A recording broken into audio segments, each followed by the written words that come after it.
Hay directores de fotografía que iluminan escenas, otros iluminan mundos enteros. Hoy en Maestros de la Luz, la épica, la naturaleza y la ciencia ficción de Dune con la fotografía de Greig Fraser. ¡Vamos para allá!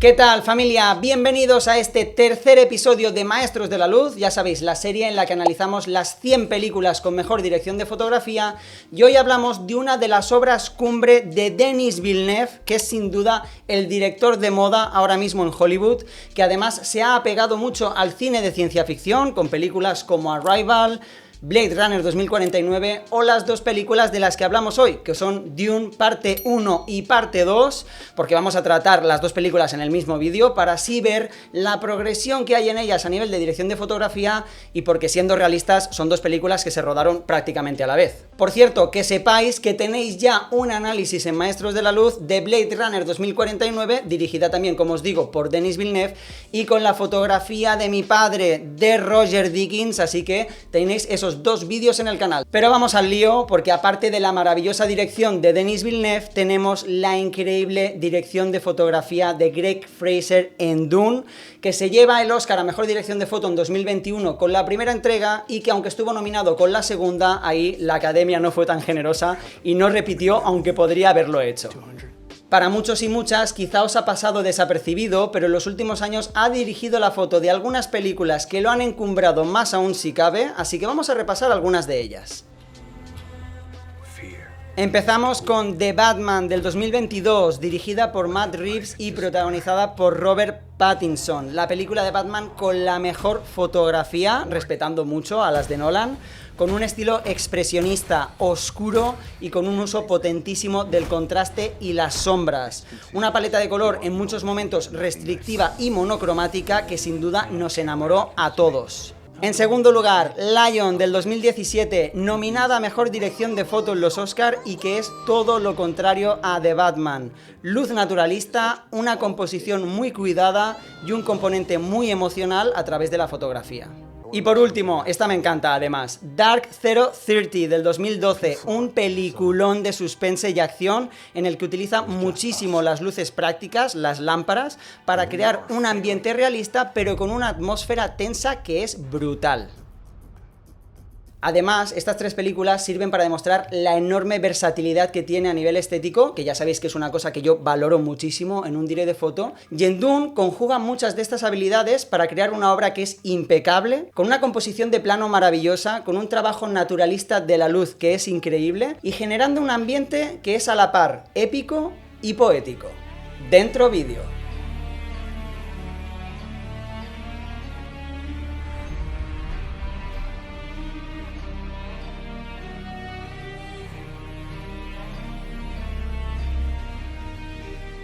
Si nos ponemos a explicar todo lo que pasa en las dos películas y cómo funciona ese universo, nos vamos a un vídeo de 10 horas, así que os recomiendo que veáis las dos pelis y volváis aquí para entender cómo se narran desde la estética. Como siempre os digo, para analizar la dirección de fotografía tenemos que entender qué temas tratan las películas, y en este caso son muchos. Son películas que hablan de traición, de venganza, de deber, de honor. Es una trama de intrigas políticas con tintes proféticos, religiosos, pero a pesar de todos estos temas, Denis Villeneuve explicó que para él lo primordial es la relación que se establece entre la naturaleza y los seres humanos. Es por eso que el director quería evitar los tópicos de la ciencia ficción y trabajar en un relato que a nivel estético fuese mucho más naturalista y evocador. Y este planteamiento tiene mucho que ver con la elección de Greig Fraser, que es un director de fotografía que trabaja muy bien la luz natural, que es muy ágil con cámara y que a Denis Villeneuve le daba esa confianza de poder acercarse mucho a los actores para crear un vínculo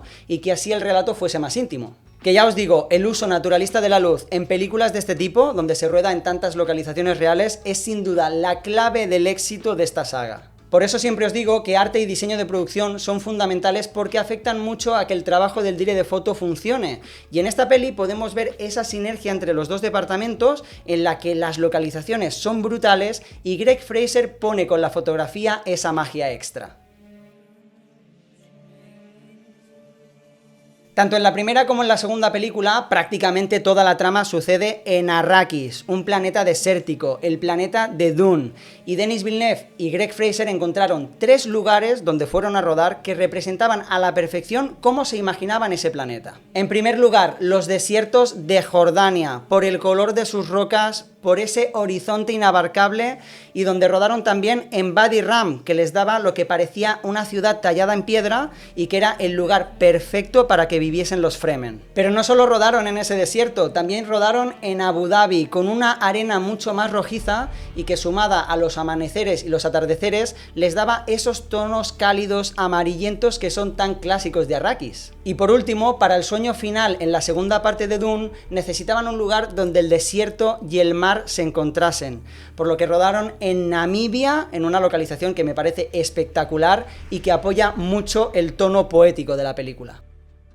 Estos rodajes en el desierto complican mucho las cosas a nivel de producción y de logística. Se tiene que rodar con unidades pequeñas, lejos de los campos base, con mucha improvisación, dependiendo evidentemente de la luz natural. Por lo tanto, esto exigía una planificación perfecta por parte de todo el equipo. ¿Por qué no? A día de hoy todavía no podemos pedirle al sol que se quede quietecito donde está para poder rodar, así que nos toca adaptarnos. En contraposición a los desiertos de Arrakis tenemos Caladan, el planeta de los Atreides, con esos océanos, esa vegetación inacabable, que se rodó en Noruega, concretamente en la península de Stadlandet y en la isla de Kinn, donde tenemos esas costas rocosas, esos océanos, y que nos proporciona esa sensación permanente de un entorno húmedo y frío. Como os decía, las dificultades del entorno afectaron a muchas decisiones dentro del departamento de foto, así que ya sabéis que toca papel y boli para ver las decisiones en cámara de nuestro amigo Greig Fraser. Respecto al aspect ratio en el que se rodó Dune, hay una historia muy curiosa, y es que Denis Villeneuve llamó a Greig Fraser y le dijo: me imagino esta película en 4/3, por lo que en un inicio se plantearon rodar en IMAX, que es un aspect ratio 1:43. El 4/3 y el 1:43 se parecen mucho entre ellos y son notablemente más cuadrados que la forma en la pantalla que estáis viendo ahora mismo, que es 16/9, que como ya sabéis es la forma que tienen las pantallas de vuestros televisores, vuestros ordenadores o vuestros móviles. De hecho, en pantallas como esta de 16/9, el 4/3 y el 1:43 se ven con las características barras negras a los lados y que, como veis, son muy parecidos entre ellos. Pero ¿por qué rodar la película en 1:43? Pues como siempre, el aspect ratio tiene un significado narrativo, y es que esa forma les ayudaba a representar la grandeza y la amplitud de los espacios de Dune, y además ayudaba a una inmersión total del espectador que lo viese en pantallas IMAX.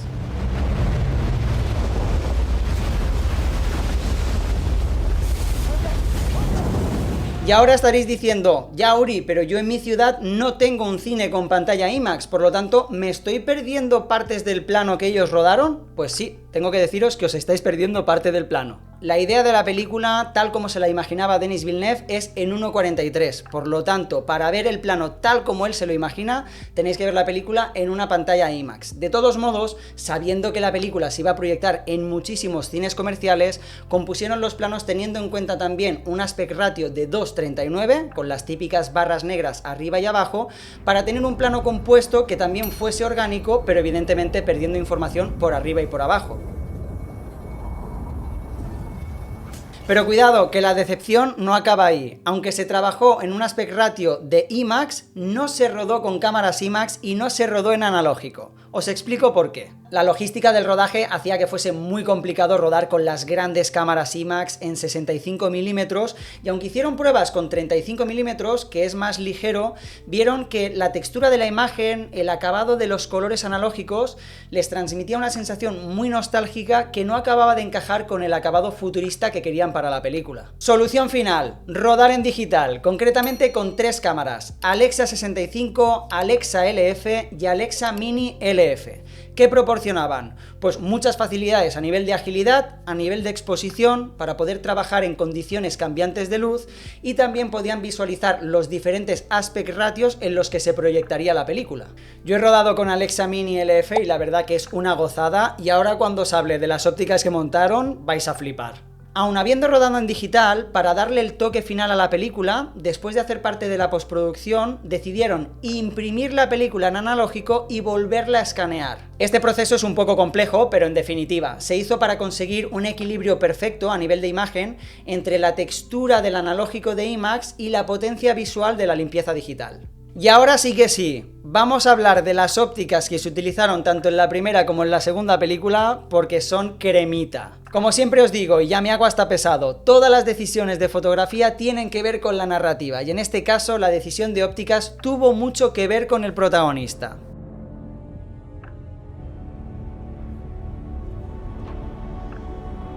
Paul Atreides es un personaje desconcertado e inocente al inicio de la primera película y poco a poco se transforma en esa figura mesiánica del Lisan al-Gaib.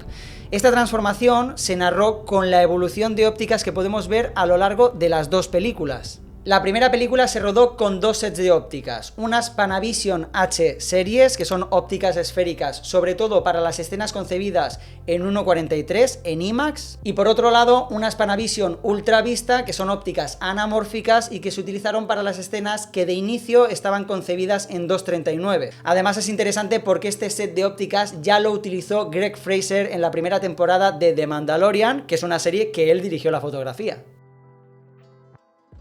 Pero las apuestas suben en la segunda entrega de Dune porque Paul ya no es un chico inocente, por lo que eligieron 3 sets de ópticas vintage para narrar la historia de Paul con los Fremen. En primer lugar, unas Olympus OM, que son unas ópticas de fotografía fija reacondicionadas de los años 80. En segundo lugar, un set propio de Greig Fraser de óptica Elite Primes con un acabado vintage espectacular. Y en tercer lugar, unas Iron Glass Adapter, unas ópticas vintage soviéticas reacondicionadas que Greig Fraser ya utilizó en The Batman de 2022. Entonces, ¿cómo se explica narrativamente el uso de estas ópticas vintage? Pues porque el look más suave sirve para representar esa transformación de Paul, esas implicaciones personales con los Fremen, con Chani, y además, insisto, esa textura de la imagen apoya el tono onírico y poético de la transformación de Paul Atreides.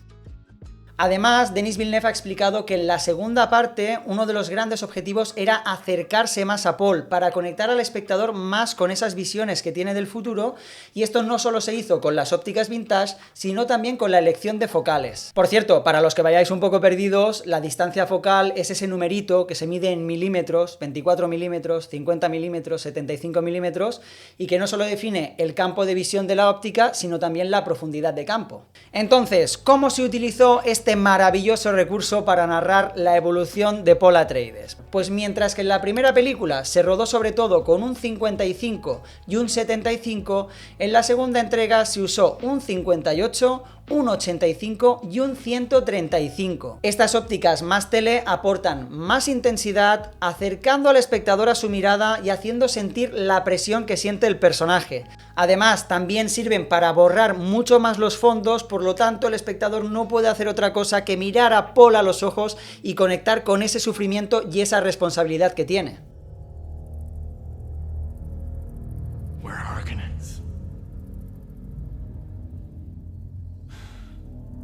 So this is how I will survive.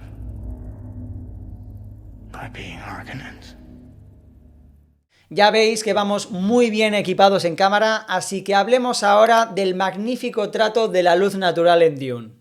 Una de las grandes decisiones a nivel estético en Arrakis tiene que ver mucho con la luz. El planeta de Dune es un lugar abrasado por el sol y eso se transmite al espectador con el uso de la luz en los exteriores e interiores. Empecemos por los interiores. Como ya hemos visto en otros episodios de Maestros de la Luz, Greig Fraser utiliza en estos interiores la clave baja, convirtiendo los espacios en lugares oscuros y ocultos donde los Fremen se refugian de los enemigos. Ya hemos dicho que el objetivo de la luz era puramente naturalista, por lo tanto esos interiores se iluminaron con luz que llegaba del exterior y entraba en esas cuevas. Todos estos espacios se replicaron en plató y se iluminaron con luz sucia. ¿Pero qué es la luz sucia? Os lo cuento.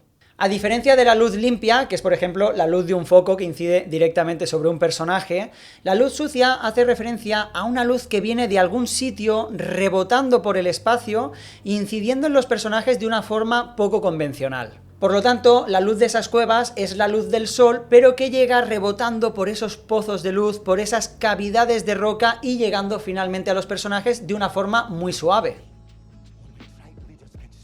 Y es precisamente esa técnica de iluminación lo que nos da esa clave baja, esa oscuridad y además ese juego con siluetas tan propio no solo de Greig Fraser sino también de Denis Villeneuve que ya vimos por ejemplo en Blade Runner 2049. Esta clave baja no solo sirve para transmitir al espectador esta sensación de estar oculto, sino que sirve para contrastar con el trabajo de luz que hacemos en el exterior.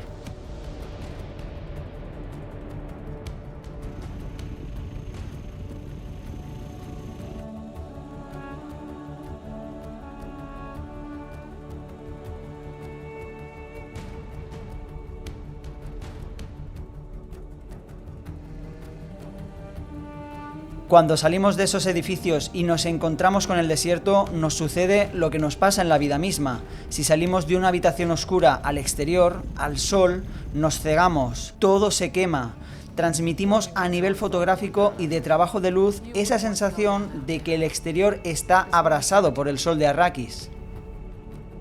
De hecho, para conseguir ese look, esa sensación lumínica, lo que se hizo fue sobreexponer la imagen, jugar que las altas luces estuviesen algo quemadas y también eliminando todos los elementos azules que pudiesen recordar que hay algo de humedad o agua en el entorno.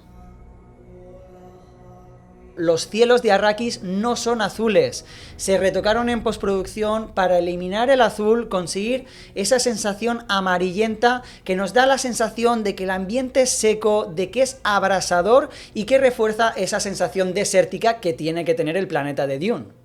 Rodar en estas condiciones, con luz natural, hace que siempre tengamos que estar muy pendientes del sol. Por lo tanto, Greig Fraser hizo un gran trabajo de planificación, sobre todo para tener siempre claro dónde colocar cámara, dónde colocar a los personajes, para que la luz del sol incida en ellos de la forma correcta y conseguir la estética que tenía en mente no solo Greig Fraser, sino también Denis Villeneuve. A mí la verdad que me parece que los exteriores están súper bien trabajados, tenemos esa sensación de sequedad abrasadora que le llega al espectador, esa sensación prácticamente de asfixia que solo se ve atenuada o solo nos libramos de ella cuando nos vamos a las noches de Dune. Como os estaréis imaginando, rodar de noche en el desierto era un auténtico dolor de cabeza, no solo para el equipo de fotos, sino también para el equipo de producción, así que se decidió utilizar la técnica del Day for Night, que puede que os suene de películas como Nope, con la dirección de fotografía de Hoyt van Hoytema y la dirección de Jordan Peele. La técnica del Day for Night consiste básicamente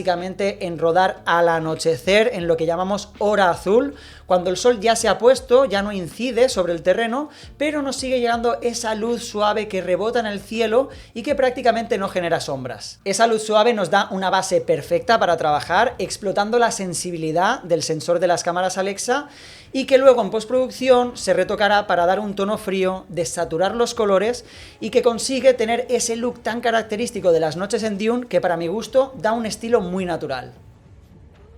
Cuidado, esto de rodar en hora azul es bastante complejo porque suele durar bastante poco, la luz se va muy rápido, por lo tanto, una vez más, exige una muy buena planificación y tenerlo todo listo en el momento exacto. Y antes de acabar, repasemos el trabajo estético de uno de los espacios que más gustó al público en la segunda película. Estoy hablando del planeta de los Harkonnen, Giedi Prime y ese blanco y negro brutal.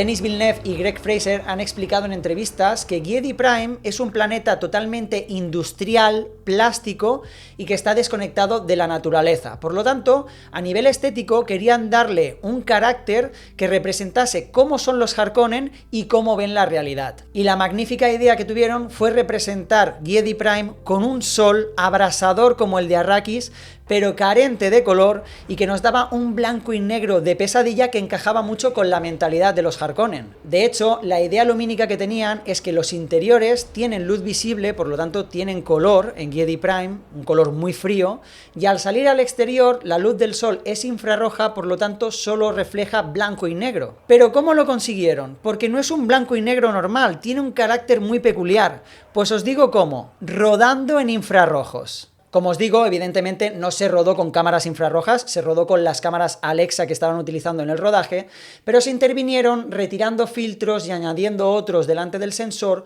para que los colores se capturasen de forma infrarroja y por lo tanto tuviesen ese resultado de blanco y negro tan característico que vemos en la película. Pero lo interesante de esta propuesta es que no es un blanco y negro hecho en postproducción. Se optó por el blanco y negro desde un inicio, sin poder reemplazarlo a posteriori, y la verdad que la apuesta que hicieron Denis Villeneuve y Greg Fraser fue magnífica. Como veis, todas las decisiones estéticas de la película hacen que se consiga un equilibrio perfecto. Por un lado, una imagen potente, futurista, con una composición de plano y un trabajo de cámara magnífico, y por otro lado, ese tono delicado, con una luz muy naturalista, con un tono muy poético y muy profético, que al final encaja mucho con el tono religioso que tiene Dune. Porque Dune es un blockbuster, pero se narra con un mimo y una delicadeza que nos hace sentir que estamos presenciando algo que trasciende al entretenimiento. Y sí, todo eso se consigue con una propuesta de fotografía maravillosa que va de la mano de la propuesta de dirección, que también es increíble, y por supuesto con un trabajo magnífico en cámara y en luz, que para mí la hace merecedora, sin duda, de ese Oscar en 2021. Familia, como veis, en este vídeo no he entrado en el análisis de la narrativa del color, más que nada porque son dos películas, es muy largo, este vídeo iba a durar muchísimo, y tiene tanta chicha que he preferido hacer un vídeo aparte, hablando solo de los colores y de cómo se narra Dune parte 1 y 2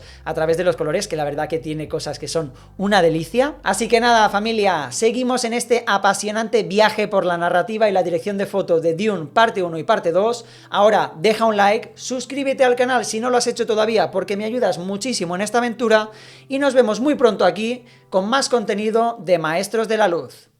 ¡Chao, chao!